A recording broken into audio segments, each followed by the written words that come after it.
Que Dios bendiga a cada una de las personas que están hoy conectadas a través de este medio para continuar con el estudio de la palabra de Dios que tenemos los días martes. Espero que fielmente usted pueda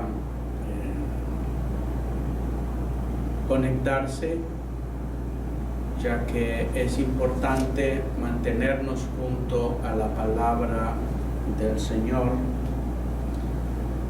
pues siempre tiene palabras de vida, palabras de ánimo, de esperanza, para poder continuar nuestro caminar, sobre todo en estos momentos difíciles de incertidumbre para muchos. He notado que aún muchos creyentes se desconciertan al ver las cosas que pasan, pero más que porque la vida está complicada por la pandemia, por cuestiones económicas, cuando se pierde un ser querido, ¿no? O una enfermedad.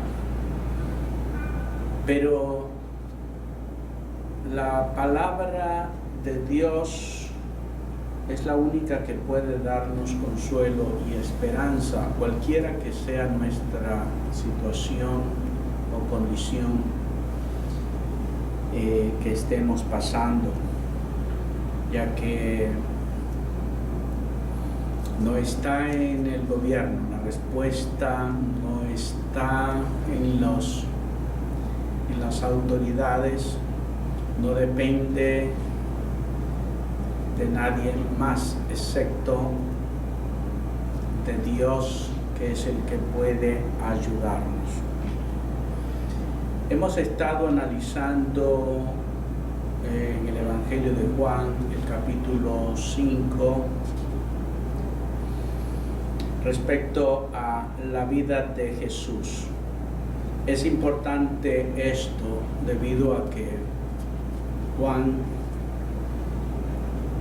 es el apóstol que trató en todo sentido mostrarnos que Jesús es el Hijo de Dios y como tal es el que puede darnos la vida eterna. Es decir, que cada uno de los detalles en los que él dejó escrito en su evangelio tienen que ver con esto. Siempre he dicho que Juan es el que escribe de una manera mucho más profunda.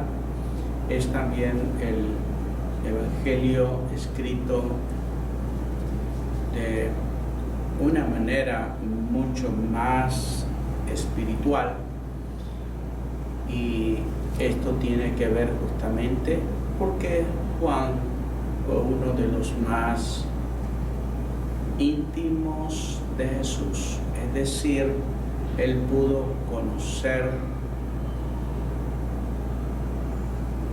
de cerca, ¿no? Con sus ojos espirituales, quién era verdaderamente Jesús. Alguien dijo que a una persona se la conoce por la manera como ora, por la manera como escribe. Y en este caso podemos darnos cuenta que con Juan ocurría lo mismo. Quiero que empecemos en Juan 5:20.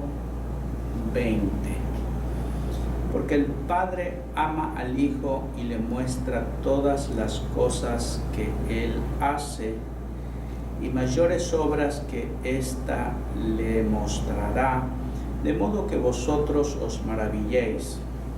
Porque como el Padre levanta a los muertos y les da vida, así también el Hijo a los que quiere da vida. Porque el Padre a nadie juzga, sino que todo el juicio lo dio al Hijo, para que todos honren al Hijo como honran al Padre. Y el que no honra al Hijo no honra al Padre que le envió. De cierto os digo, el que oye mi palabra y crea al que me envió tiene vida eterna y no vendrá a condenación, mas ha pasado de muerte a vida. Recordando un poquito, esta conversación la tuvo Jesús con los judíos, dentro de los cuales también estaban incluidos líderes religiosos. Y el problema se dio debido a que ellos conocían a Jesús como el hijo del carpintero, lo conocían como el hijo de José o el hijo de María. Por eso en alguna ocasión o algunas ocasiones decían, ¿de dónde tiene estas cosas? Porque ha vivido siempre aquí. Conocemos a sus hermanos.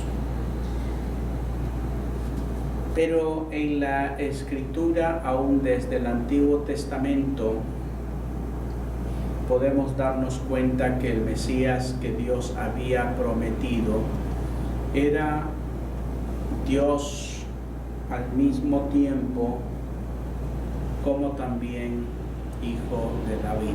Y al decir hijo de David significa que tenía que tratarse también de una persona con su naturaleza humana. Entonces, cuando vino Jesús, nacido de una mujer, María, muchos judíos sobre todo les costó creer que Jesús fuera el Mesías prometido, que Jesús fuera el Hijo de Dios enviado. Y hasta el día de hoy, pues ellos siguen sin creer esto. Ahora, cuando Jesús dice estas palabras, es justamente porque se está tratando el asunto de que Jesús acababa de hacer un milagro y era día sábado.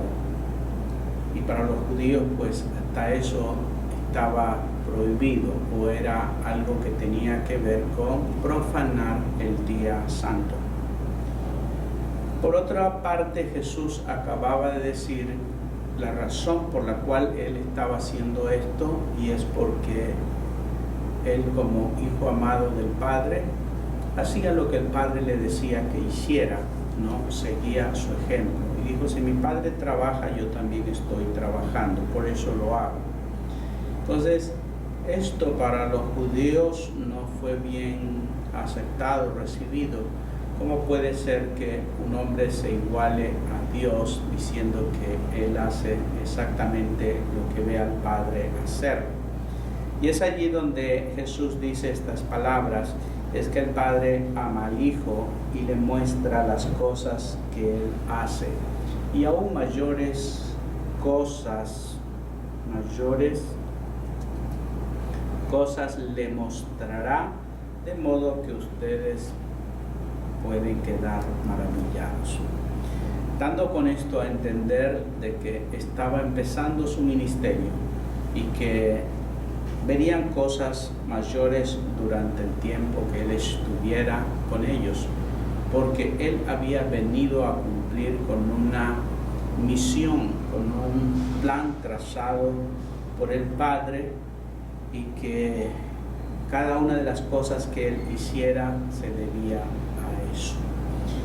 Y entre las cosas a las cuales creo que se refería tenía que ver con levantar a los muertos, pues el verso 21 dice, porque como el Padre levanta a los muertos y les da vida, así también el Hijo a los que quiere da vida. Estaba prácticamente hablando de que Él, como Hijo de Dios, había recibido la autoridad para poder dar vida incluso a los muertos, que era algo que el Padre se lo había concedido, ¿no? Entonces,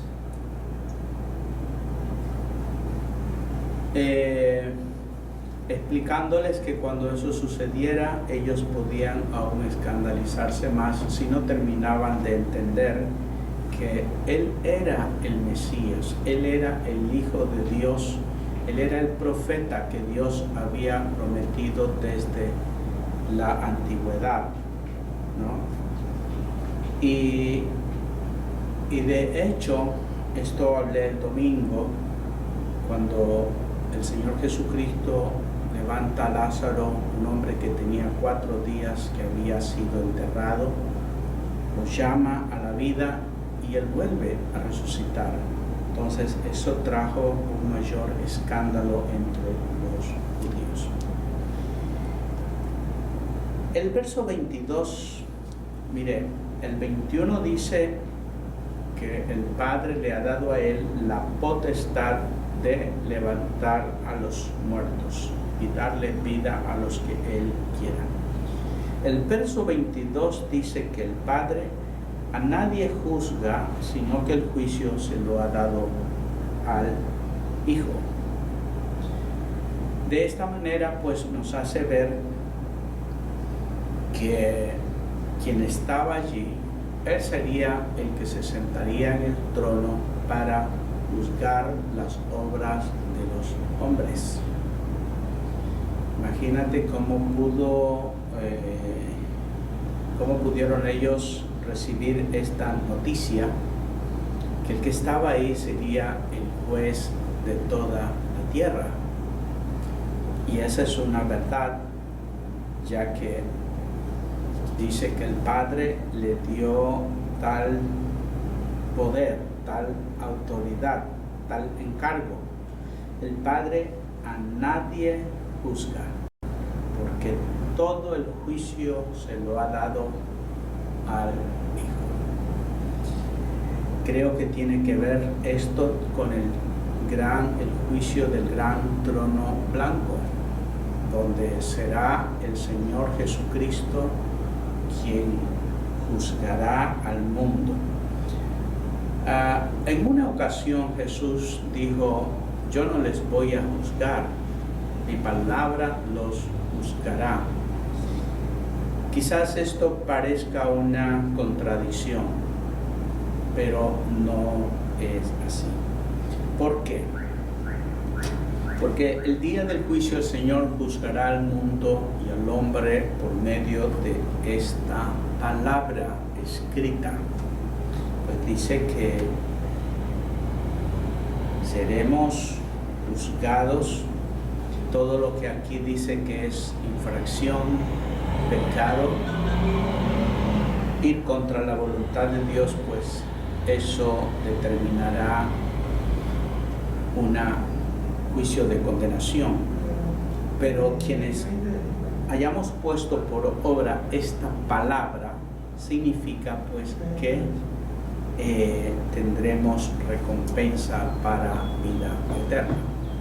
Entonces, cuando Jesús dice yo no voy a juzgarlos, significa que Él no va a juzgar a los hombres de acuerdo a su parecer y lo que en ese momento se le antoje, sino que juzgará por medio de las cosas escritas en este libro. Alguien puede pensar también que, y los que no han leído la Biblia, ¿qué pasará con ellos? ¿Cómo pueden ser juzgados de acuerdo a esto si no conocían la palabra? Bueno, esa es una excusa o una justificación que el ser humano quisiera dar. Podría valerse de ello para decir, pues yo no conocí la voluntad de Dios. Pero hay algo que nosotros necesitamos entender, y esto lo digo para creyentes y no creyentes, para todos cuantos escuchen este mensaje. Dios en su sabiduría dejó que su palabra, su voluntad, el deseo, lo que Él quiere para el hombre, quede escrito en un libro. Vemos como aún desde el tiempo de Moisés Dios le decía: escribe en un libro mis palabras, escribe en un libro esta ley, estos mandamientos que yo les mando. Dios lo hizo porque sabía que un mensaje de boca en boca puede ser cambiado, tergiversado, puede dar para muchas cosas, pero la palabra escrita está. Por otra parte, se puede decir que, bueno, aún lo escrito puede ser cambiado. Es verdad que puede ser cambiado, pero Dios, el Todopoderoso, el que vela aún por la ciencia, también con mucha más razón vela por su palabra. Él dijo: el cielo y la tierra pasará, pero mi palabra no pasará.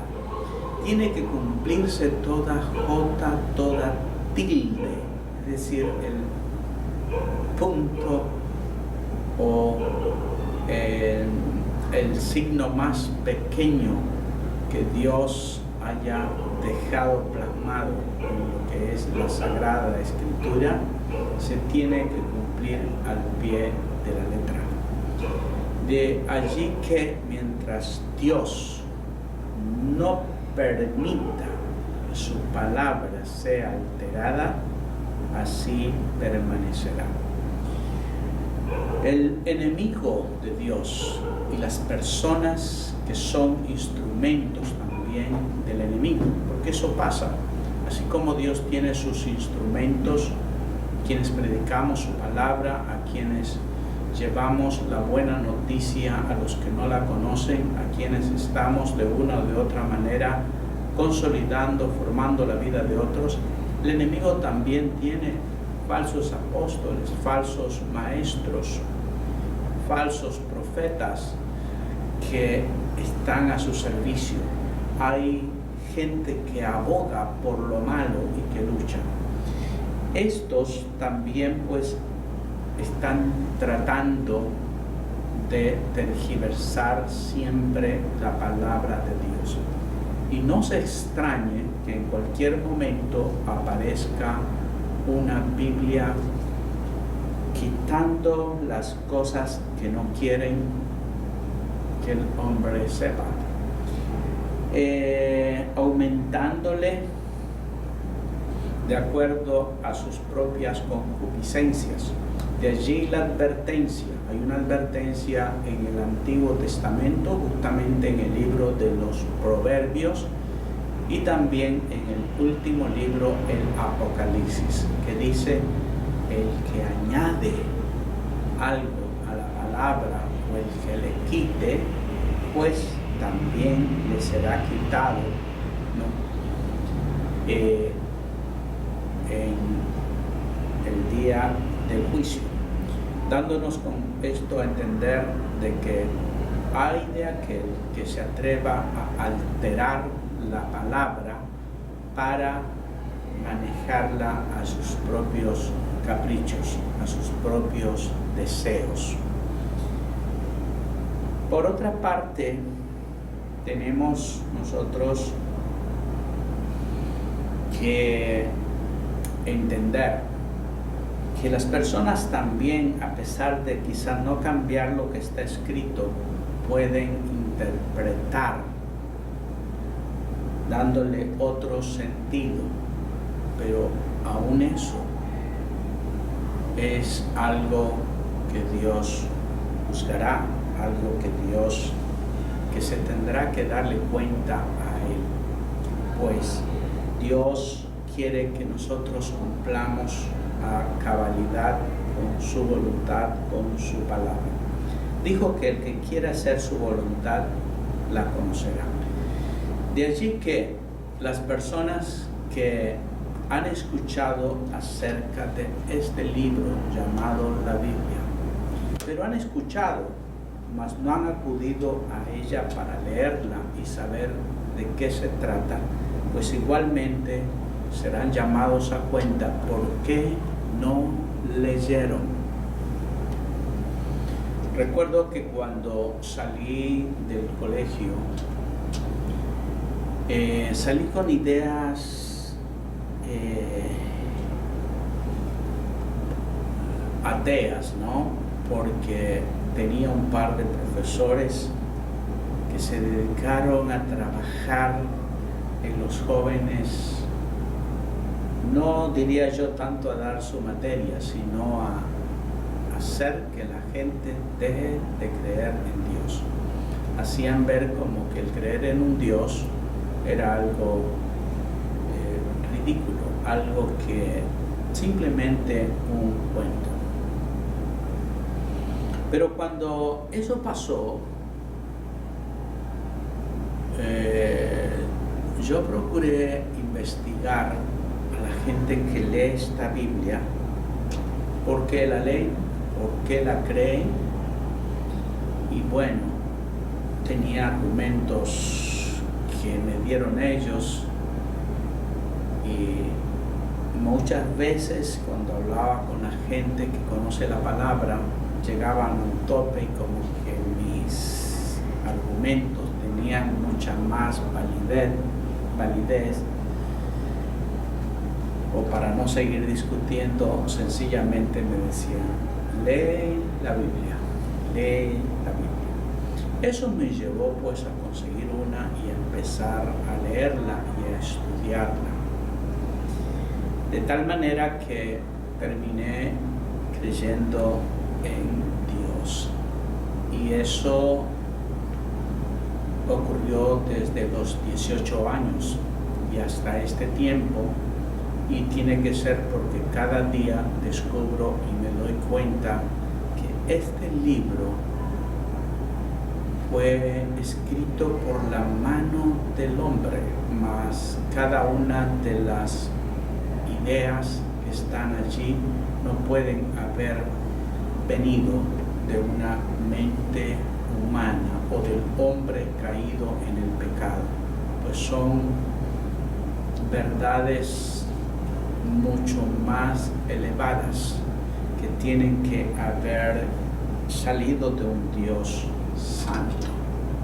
Entonces es la responsabilidad de cada uno de nosotros leer este libro, leerlo,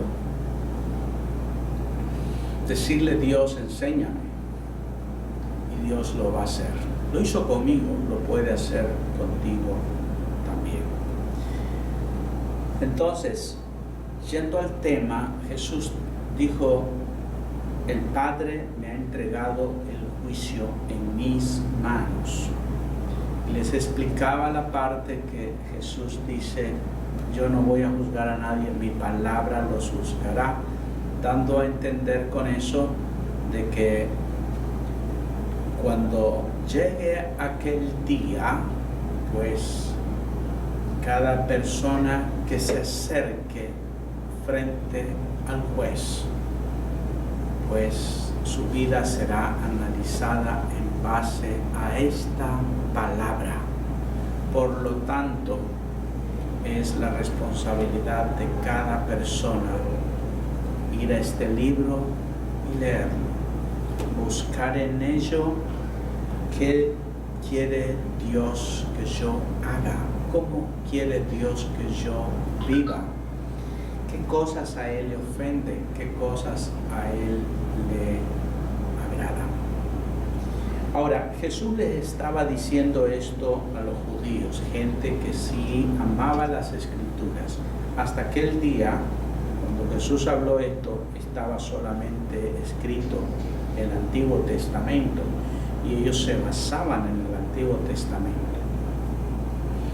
Pero el Antiguo Testamento tiene sus cosas, es muy bueno. De hecho, allí están las promesas acerca del Mesías que es el que estaba allí hablando con ellos.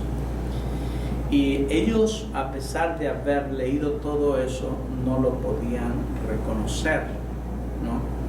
Porque también todo lo leían de una manera simplemente usando su mente, sin acudir al Dios de los cielos que les diera esa gracia divina para poder entender el espíritu del mensaje.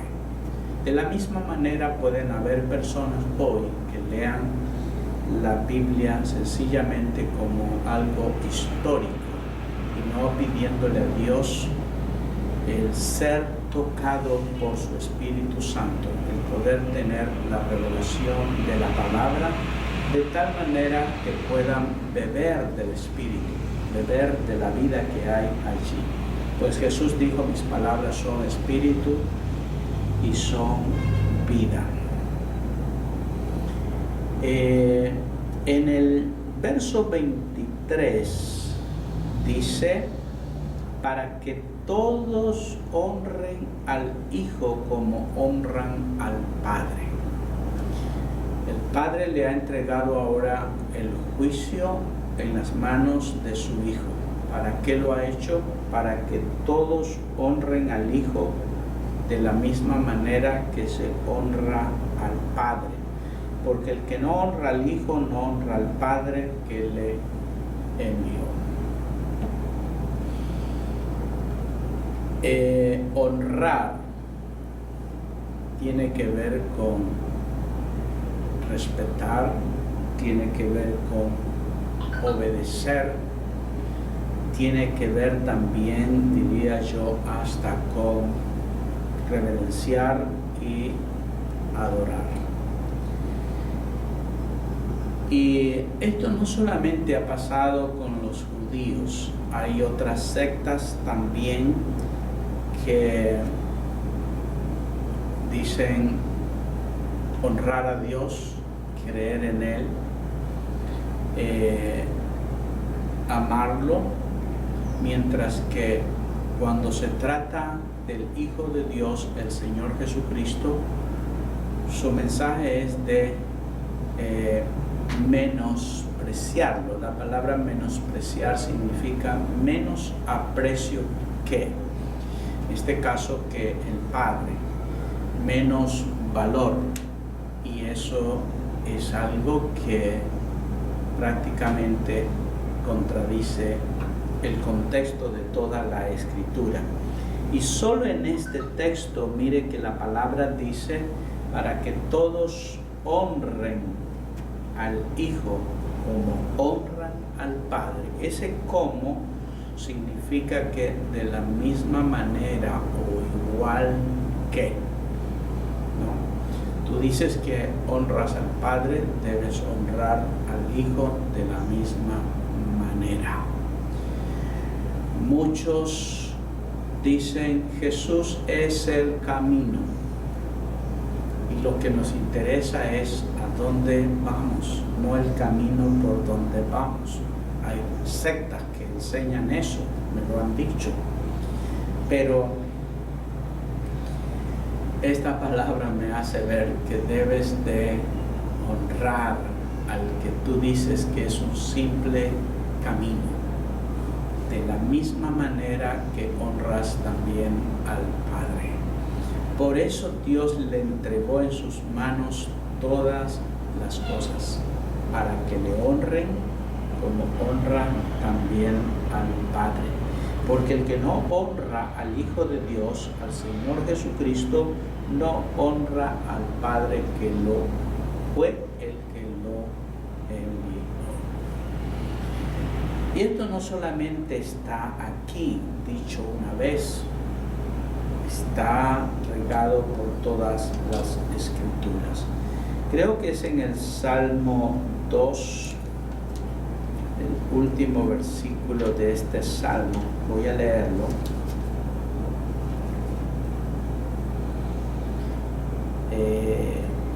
Bueno, el Salmo 2 nos habla de el rey que ha de venir, ¿no? Dice así: ¿por qué se amotinan las gentes y los pueblos piensan cosas vanas? Se levantan los reyes de la tierra y príncipes consultarán unidos contra el Señor y contra su ungido, diciendo: rompamos sus ligaduras y echemos de nosotros sus cuerdas. Esto fue escrito muchos cientos y cientos de años atrás, ¿no? Por un salmista en el tiempo de David. Y lo que allí dice es que la gente está pensando deshacerse de Dios. Si hay algo que los une, aquí dice: cortemos sus cuerdas, ¿no? Rompamos las ligaduras. Y es más, planearán cómo destruir al Hijo. Y eso es lo que hoy día tenemos frente a nosotros. Hay grupos en el mundo que están tratando de destruir la Biblia, de destruir la iglesia, de destruir la fe. Es decir, que eso es un plan Estado desde que Dios tiene un adversario, Satanás. De él es quien viene cada una de estas ideas. Pero Dios es más poderoso. Dios es fiel. Eso planearán hacer contra el Cristo. Por eso es que Jesús, creo que fue cuando Él estaba en la cruz, que le dijo a la gente que estaba allí al pie de Él, dijo: si esto hicieron conmigo como el árbol verde, ¿qué no harán con las ramas secas? Si a Jesús lo llevaron a la cruz, ellos también tratarán de destruir a los seguidores de Él, a los que creemos en Cristo Jesús. Pero dice el verso 4: el que mora en los cielos se reirá, el Señor se burlará de ellos. ¿No? ¿Qué es el hombre? ¿Y quién es Dios? El que mora en los cielos se reirá, se burlará de ellos, luego hablará a ellos en su furor y los turbará con su ira. Eso es seguro, eso es verdad. Pero yo he puesto mi rey, dice Dios, sobre Sión, mi santo monte. Quien ha puesto por rey al Señor Jesucristo es Dios. Y si Él lo ha puesto, no hay quien lo quite de allí. El diablo pensó que al matar a Jesús, llevarlo a la cruz, terminó con Él. Él no sabía que la muerte no lo podía vencer, que murió porque era necesario para cumplir algo que tiene que ver con nuestra salvación, pues era la forma como Dios había planificado nuestra libertad. Dice el verso 7: yo publicaré el decreto, Jehová me ha dicho, mi hijo eres tú, yo te engendré hoy. Y esto tiene que ver con el Señor Jesucristo. Pídeme y te daré por herencia a las naciones, como posesión tuya los confines de la tierra. Los quebrantarás con vara de hierro, como si se tratara de una vasija de barro, los desmenuzarás. Eso hará el Señor Jesucristo. El profeta Daniel también dijo que una piedra que no es cortada con manos humanas vendrá y destruirá la imagen, ¿no? Ya que una imagen representa a los gobiernos del mundo, el gobierno de los gentiles, y se refiere al Señor Jesucristo, quien vendrá y destruirá todo. Y Él tomará posesión de los confines de la tierra. verso 10. Ahora pues, oh reyes, sed prudentes, sean prudentes. En este caso, donde ya no tenemos los reyes, sino los presidentes, que se creen dueños de un país, de del mundo, sean prudentes, admitan amonestación, jueces de la tierra, la amonestación del Señor. Sirvan a Jehová con temor y alégresen con temblor. Luego dice, honrad al Hijo para que no se enoje y perezcáis en el camino, pues se inflama de pronto su ira. Honrad al Hijo. Entonces, Dios ama tanto a su Hijo que le ha entregado a él los confines de la tierra, lo ha hecho rey y soberano. Y además dice, tienen que honrarlo. Si no lo honran, pues se inflamará su ira. Y un día pues juzgará al mundo con justicia. En Juan 5, el verso 24 dice, de cierto os digo, el que oye mi palabra y cree al que me envió tiene vida eterna y no vendrá a condenación, mas ha pasado de muerte a vida. Entonces aquí el llamado es a oír la palabra de Jesús. Qué importante es esto. Pues ahora mismo usted puede preguntarse, y bueno, ¿qué hacer? ¿Cómo entrar en comunión con Dios? Si he estado en contra de Él, cómo acercarme a Él? Y una de las cosas que dice Jesús es, el que oye mi palabra y cree al que me envió, tendrá vida eterna. Es decir, que una de las cosas que el Señor sencillamente nos pide es oír su palabra. Y una vez que nosotros la oigamos, definitivamente la vamos a creer. Pero si usted no está dispuesto a seguir escuchando la palabra de Él, sencillamente es porque no le cree. Pero si tengo yo muchos años escuchando, leyendo, escudriñando, buscando la palabra, es porque la creo, ¿no? Por eso dice oír la palabra, creer en el que envió a Jesús. Y cuando hacemos eso, vamos a tener la vida eterna. El resultado será ese, por creer en Jesús, por creer en el Dios que lo envió, Dios Padre. El resultado será, o la recompensa será la vida eterna. Y no vendrá condenación, mas habrá pasado de muerte a vida. No irá a la condenación, porque desde el momento en que se decide creer y confiar en Jesús y en el Padre, pues prácticamente está saliendo de un estado de condenación y entra a un estado de ahora tener vida eterna. Por eso es la palabra ha pasado de un estado a otro. El ser humano no tiene que hacer nada para estar condenado, ya está condenado.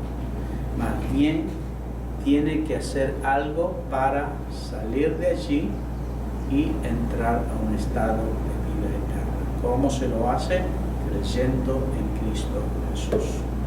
Es por eso que en este día, tú que has escuchado con atención la palabra, pues quiero decirte que tenemos este libro donde está la voluntad de Dios escrita, expresada, al alcance de todos nosotros, para que la escuchemos. ¿Crees en Dios? ¿Cree en Jesús?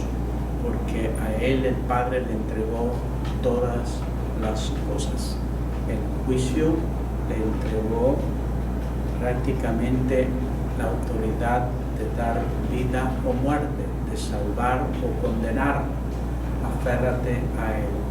¿Quieres tú hoy entregarle tu vida a Él y decirle: Señor, hoy me decido poner mi vida en tus manos y seguirte a ti fielmente? Dile: Señor Jesús, reconozco que te necesito. En este momento acudo a ti, te entrego mi corazón y mi vida. Y ayúdame a caminar junto a ti, ayúdame a entender tu palabra, dame poder para acordarla. Gracias te damos en Jesucristo. Y quiero también orar por los creyentes que puedan estar pasando por dificultades. Señor Jesús, eres el dueño de nuestra vida y sé que estás al tanto de cada una de las situaciones o cosas que pasamos. Eres nuestro Dios, tienes la capacidad de poder ayudarnos porque nos amas tanto. Hoy pido, Dios, que sea usted ayudándonos en cuestiones de salud. Levanta y sana al enfermo. Por tu palabra, Señor, sé que eres el sanador y obrador de milagros. Suple las necesidades económicas en un momento de dificultad como el que estamos pasando. Sabemos que tú puedes mover tu mano y hacer que hasta lo que parece imposible se haga posible por tu gran poder. Guárdanos, Dios, danos paz en el corazón y ayúdanos a mantenernos fieles a ti. En el nombre de Jesús, amén y amén. Que el Señor los bendiga a cada uno de ustedes.